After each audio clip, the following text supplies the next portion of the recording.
5 ప్రోగ్రెస్లో రన్నింగ్లోకి వచ్చినాయి, ఉన్నాయి ప్రోగ్రెస్లో ఉన్నాయి. మరి అవన్నింటినీ కూడా ప్రైవేట్ పరం చేయాలి, అయిన కాడికి వాళ్ళకి దారాదత్తం చేయడానికి చూస్తున్నారు. ఈ కాలేజీలన్నీ కూడా మన సంపద, మన ఆస్తి.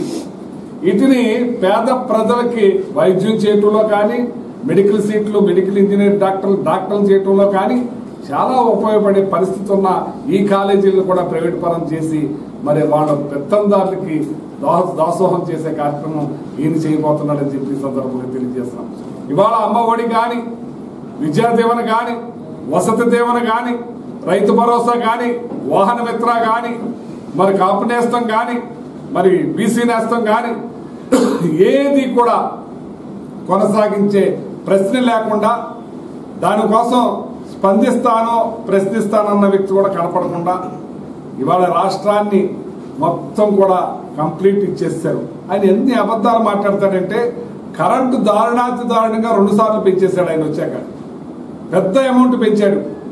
నేను పెంచలేదు, నేను వచ్చిన తర్వాత ₹1 కూడా పెంచలేదని అంటాడు ఈ మొన్న మహానాడు. ఏం చెప్పాలి వెళ్ళిన అసలు? అది నోరా తాటి పట్టా అని అడుగుతున్నాను. ఒక 45 ఏళ్ల ఇండస్ట్రీ అని ఇన్నిసార్లు ముఖ్యమంత్రి చేసి ఇన్ని అబద్ధాలా నేను అడుగుతున్నాను. ఇవాళ రాష్ట్రాన్ని అధోగతి పాలు చేసేసి ఈ రాష్ట్ర ప్రజలందరినీ కూడా ఒకేసారి వెన్నుపోటు పొడిచిన ఈ చంద్రబాబు నాయుడు గారు 4వ తారీఖు నాడు మరి జగన్మోహన్ రెడ్డి గారు వెన్నుపోటు 4వ తారీఖు కార్యక్రమం ఇచ్చారు. ఈ కార్యక్రమాన్ని జయప్రదం చేయడానికి మరి రాష్ట్రం అంతా కూడా ఏ నియోజకవర్గంలో ఆ నియోజకవర్గంలో చేయమని మరి చెప్పున్నారు. దీని మీద తణుకు నియోజకవర్గంలో మా నాయకులు, కార్యకర్తలు అందరం కూడా దీంట్లో పెద్ద ఎత్తున పాల్గొంటామని చెప్పి సందర్భంగా తెలియజేస్తున్నాం. ఇక్కడ ప్రజలందరూ కూడా మరి ఈ కార్యక్రమాన్ని జయప్రదం చేయాలని వాళ్లే ఊళ్ళో వస్తున్నారని చెప్పి సందర్భంగా తెలియజేస్తున్నాం.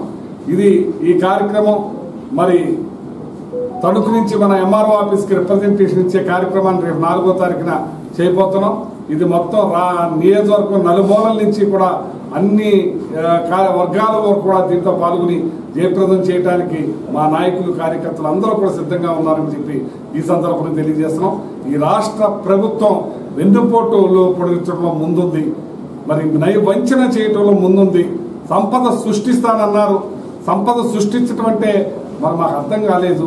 సంపద సృష్టించడం అంటే మన ప్రజల్ని నడ్డి ఇరిచి ఇవాళ కరెంటు ఛార్జీలు పెంచి, మరి నడ్డి ఇరిచి ఇవాళ రైతులకు ఇవ్వాల్సిన రైతు భరోసా ఇవ్వకుండా, మరి ఇవాళ ఫీజు రియంబర్స్మెంట్ ఇవ్వకుండా, ప్రజా పంపిణీ వ్యవస్థను కూడా కూలీ చేసి ఇంటికే వెళ్లి రేషన్ ఇచ్చేదాన్ని కూడా ఆపేసి ఇవాళ గంటల తరబడి పనులు మానుకుని ఇవాళ లేబర్ అందరూ కూడా ఒక్క రోజు పని మానేయటం వల్ల 300 నుంచి 500 రూపాయలు ఉండే కూలీ వాళ్ళు అందకపోతే వందల కోట్ల రూపాయల్లో నష్టం వచ్చే పరిస్థితి ఉంది.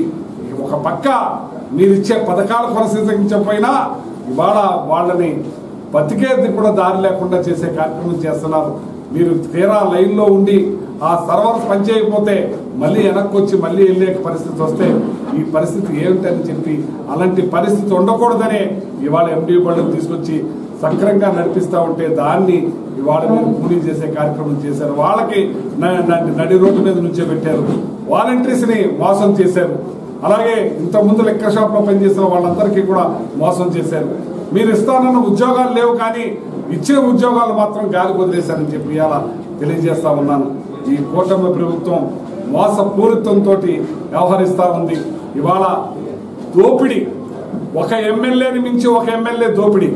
ఇవాళ దాచుకో, దోచుకో, పంచుకో విచ్చలవిడిగా గేట్లు ఎత్తేశారు.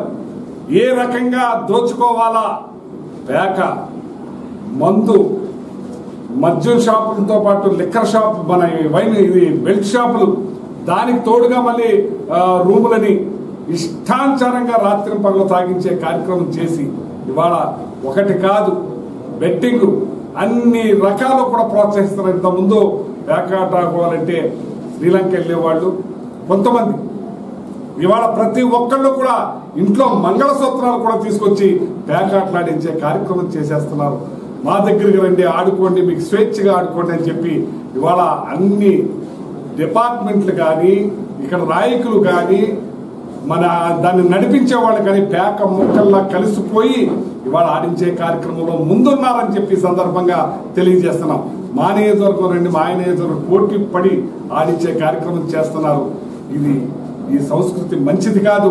ఇప్పటికే ప్రజలు నడ్డిసే కార్యక్రమం చేశారు. ఇవాళ రాష్ట్రంలో చదువుల్లో కేరళ ఎప్పుడు నెంబర్ 1 భారతదేశంలో. అటువంటి చదువుల్ని ఇవాళ రాష్ట్రంలో నెంబర్ 1 తీసుకొచ్చిన జగన్మోహన్